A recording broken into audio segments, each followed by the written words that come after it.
शेर भर आटा। महाराज युधिष्ठिर हस्तिनापुर की गद्दी पर आसीन हो चुके थे। उन्होंने बड़ी धूमधाम से अश्वमेध यज्ञ किया, जिसमें सारे भारत के राजा इकट्ठा हुए थे। समूचे देश में घोषणा कर दी गई थी कि जो भी दीन, दरिद्र और ब्राह्मण दान लेना चाहे, वे इस यज्ञशाला में आकर दान ग्रहण कर सकते हैं। दल के दल लोग आकर दान ले रहे थे।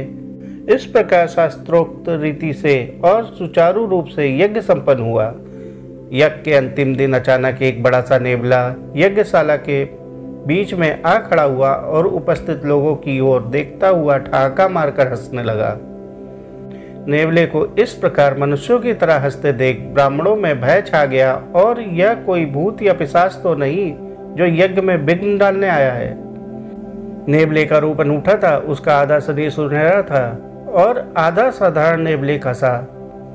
नेवले ने दूर दूर से आए राजा महाराजाओं और विद्वान ब्राह्मणों की ओर देखकर निसंकोच कहना शुरू किया।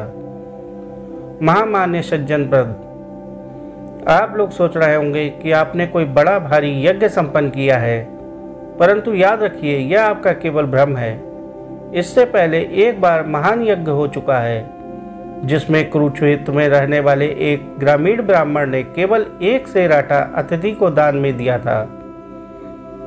इस यज्ञ में दिया गया अपार दान उस ग्रामीण ब्राह्मण द्वारा दिए गए एक सेर आटे के दान के बराबरी नहीं कर सकता। अंततः मैं आप लोगों को चेतावनी देता हूं कि इसमें दिए गए दान का अपने मन में गर्व न कीजिएगा। याजक ब्राह्मणों ने उस नेवले से पूछा, हे नकुल, तुम कौन हो और हम लोगों की यज्ञशाला में कहाँ से आए हो, और इस यज्ञ की इस प्रकार बुराई तुम किस आधार पर कर रहे हो? नेवला फिर हंसा और बोलने लगा, विप्रगण, महाभारत युद्ध से पहले कुरुक्षेत्र में एक धर्मप्राण ब्राह्मण रहा करते थे। वे खेतों में गिरे हुए अन्न को बीनकर सपरिवार उसी से जीवन यापन करते थे। एक समय बाद घोर अकाल पड़ा। कोई फसल नहीं हो रही थी। ऐसे में खेतों में अन्न कहाँ से पाया जाता?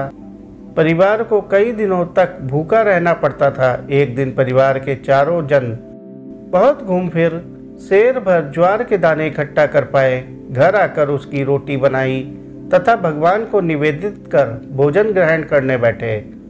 तभी एक अतिथि दरवाजे पर उपस्थित हुआ और भिक्षा की आवाज लगाई।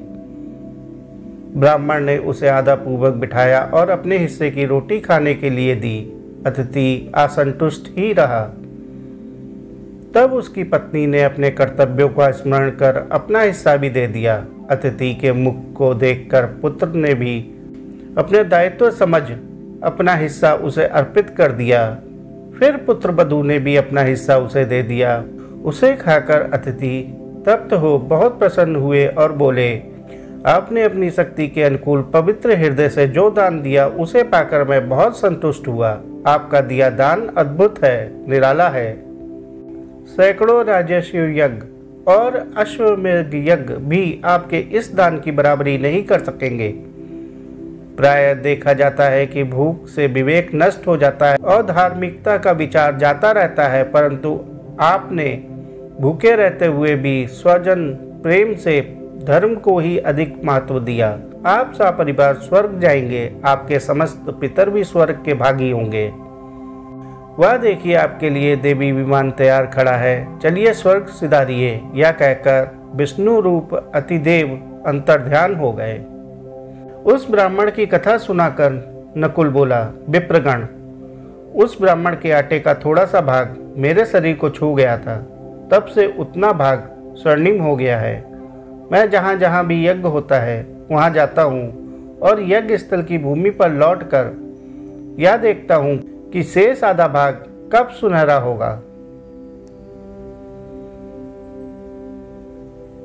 यहाँ महाराज युधिष्ठिर की यज्ञ में भी ऐसा नहीं हुआ। इसलिए कहता हूँ, आपका यह महान यज्ञ उस ब्राह्मण के शेर भर आटे की बराबरी नहीं कर सकता। साथियों, कहानी को अंत तक सुनने के लिए आपका बहुत बहुत शुक्रिया। कहानी अच्छी लगी हो तो कहानी को लाइक और चैनल को सब्सक्राइब कर लीजिए। धन्यवाद।